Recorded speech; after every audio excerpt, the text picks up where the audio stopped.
Hey guys, welcome back here. So another troop spotlight. Today we're going to highlight one of the most underutilized troops in the game, the Archer. So you see I have it maxed out here, mainly due to the fact that I saw max level stats of Archer with 622 piercing damage, which is a huge amount of damage. And the reason I like that is because the hero seems to take a lot of damage from piercing attacks from archers and arc blasters.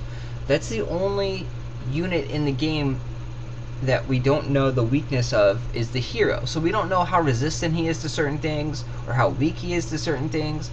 We just know that the hero has, thousands upon thousands of life. It would be really nice to know the hero's weakness so you can kind of plan your waves more accordingly. But for right now, we just have to go on assumptions and see, what kind of works, what brings his HP down really quick. So currently, the piercing damage actually does a very good job. So max level Archer and max level Arc Blaster is always compared to each other. They have roughly the same damage.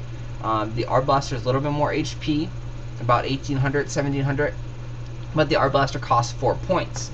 You unlock the Archer very early. The Archer is very cheap to upgrade, so it's a nice unit that you can upgrade and put in your waves early on in the game as a defensive unit.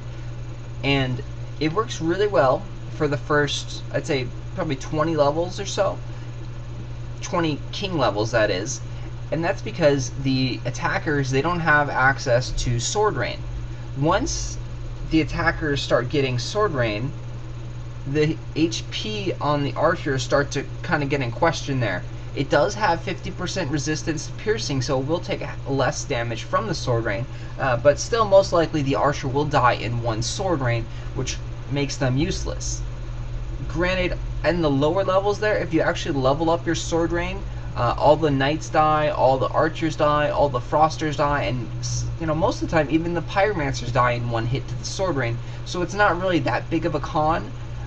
But the downside is that almost everyone uses Sword Rain in the middle gameplay. Especially if you have 3 spell slots, Sword Rain is pretty much a vital spell that you have to take in. So that's the big weakness of the Archer.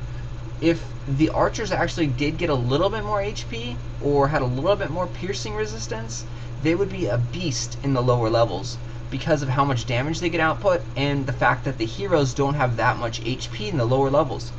I want to say like a normal hero in like the 20 to 40 range has around like 4,000 HP or so.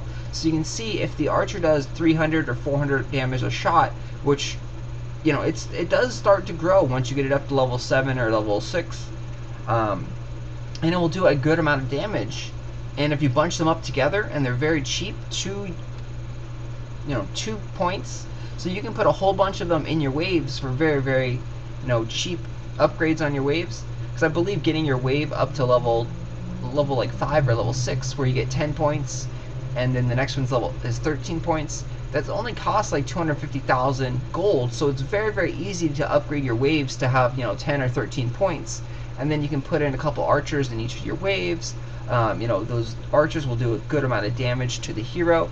So for defensive purposes, the Archer is a very strong unit early on in the game. It gets countered really easy with the Sword Rain. That's if the opponent has actually leveled up the Sword Rain. So if you level up your Archer, it comes down to whether or not your opponent has leveled up the Sword Rain. For offensive purposes, the Archer really doesn't serve that much of a purpose. The damage it does is piercing, which almost all the units and towers are resistant to piercing. So the towers have like 75% resistant to piercing most likely. So we'll go take a look at the arrow tower here. Because this is what you see in the beginning of the game. You see a lot of arrow towers. So the arrow tower is 75% resistant to piercing. So it means whatever the guy does on the little tooltip there, the damage, it's going to be cut into 1/4. So if it says it does 400 damage, it's really only going to do 100 damage, which is not a very good amount of damage, especially when you compare it to knights, who only cost 1 morale point, and you can bring out 2 of those guys. So damage output is not very good. They do work fairly well against the Firebolt Tower. The Firebolt Tower only has 50% resistance to piercing, but towards those later levels you're not going to be really using the archers for attack. even if you level up to max level like I did to level 10. They're a fun unit to use. It's nice to have a big swarm of archers. It does combo very well with the heal and the shield spell to give them more life so they can survive and last longer in battle, but it's still not that effective. I will have to test out once I level up the shield spell completely, because that's a little bit of a game changer right there. Max level shield spell gives like 1500 HP as a shield, so it could change the gameplay a little bit. It might make archers more effective. It might make knights more effective, and it also might make frosters more effective as attacking units, since their big downside is they have low HP, all under about 1000 HP at max level, which just doesn't cut it when you start taking 600 points of damage from a Firebolt Tower. So the archers, they do good against the Gargoyle Tower and the Water Tower because they're out of range. So if you do see a base in the low levels that are using a lot of water towers, you can use the archers here and there and shoot out of range on the water tower. They do have a decent amount of range. They have a 3.5 range. So you can see the Skull Tower again is only 50% resistant, but still that's a big chunk of resistance to damage. And we'll take one real quick look here at the Bomb Tower. So again, 50% resistant to piercing. The Water Tower, again, 50% resistant to piercing. And again, the Gargoyle, 50% resistant to piercing. So everything is a minimum of 50% resistant to piercing, which is bad for the archers, bad for the Arblasters. But they are extremely cheap, and they do a good amount of damage. They will work fairly well against the troops. They will mow down the knights, no problem. The knights, they don't have a resistance to piercing. Against archers, they have 50% resistant. Against paladin, they're not too good. They have a 75% resistance here and a lot of life. So you're going to want to use your hero to kill them. They'll mow down the froster. They will also mow down the cannon. And then they will mow down the pyromancer as well. The archers are actually pretty good if you do a one-on-one fight with an Arblaster versus an archer. Two archers will be able to kill one Arblaster because of the piercing resistance and because there's two of them versus one.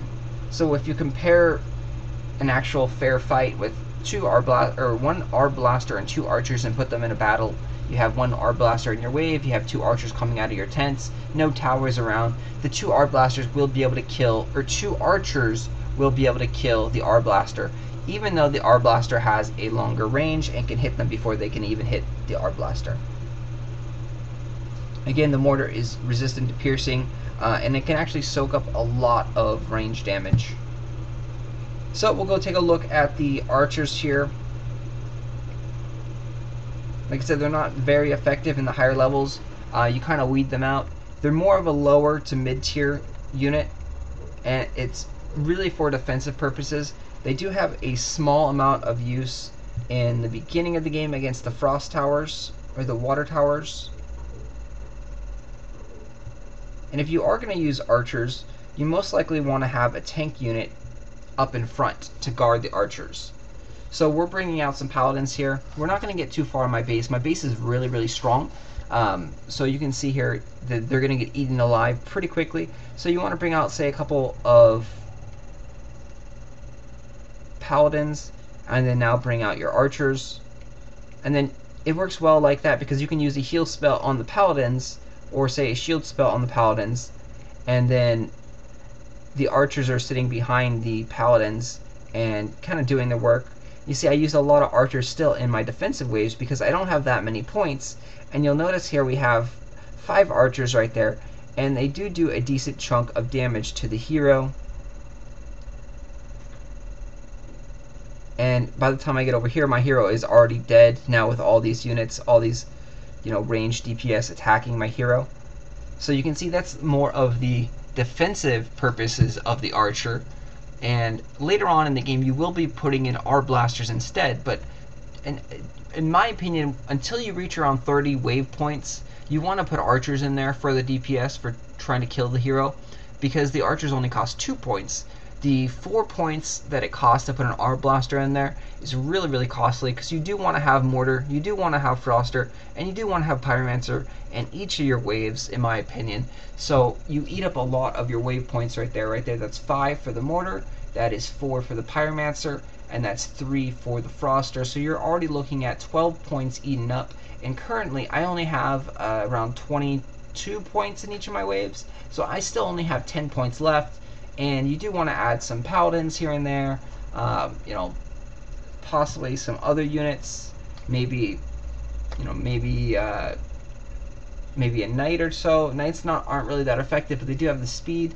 But yeah, like I said, you can only put a couple in R blasters in. So maybe if you're doing like 1 R blaster, 3 archers, but you really have to level them up. So it depends on what you've leveled up, what you want to do. If you want to slow down the hero a lot, you should put a lot more, you know, paladins in your waves with frosters, making sure you have froster in every wave. If you want to try and kill the hero and try and make him die like I did, you do want to put more archers and R blasters that actually do physical damage right away to the hero. So that's tips and tricks on the archers. If you have any comments or want to check out the enraged archer with the enraged froster, check out that video. That video is really fun. It shows off those guys with the battle cry scroll on them. Really cool video, definitely a lot of fun. Thanks guys.